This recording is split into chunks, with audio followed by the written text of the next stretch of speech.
பலாப்பழம் வந்து 3/4 கப் எடுத்து வச்சிருக்கிறேன்.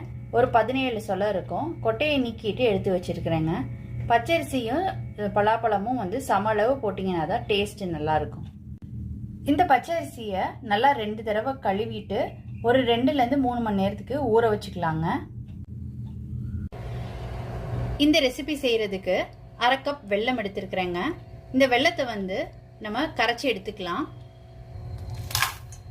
எந்த கப்பில் அரிசி எடுத்தோமோ அதே கப்பில் 1/2 கப் வெல்லம் எடுத்துருக்கிறேன். நீங்கள் உங்கள் ஸ்வீட்டுக்கு ஏற்ப கூடவோ குறைச்சோ பார்த்து போட்டுக்கோங்க. ஒரு 1/4 டம்ளர் தண்ணி சேர்த்துக்கிறேங்க. இதை கரைச்சி ஃபில்டர் பண்ணி எடுத்துக்கலாம். 2 மணி நேரத்துக்கு ஊற வச்சிருந்த அரிசி வந்து நல்லா ஊறிடுச்சு. இதை தண்ணியை வடிச்சிட்டு எடுத்துக்கலாம். எடுத்து வச்சிருக்கிற பலாப்பழத்தை வந்து இப்போ கூழா அரைச்சிக்கலாங்க.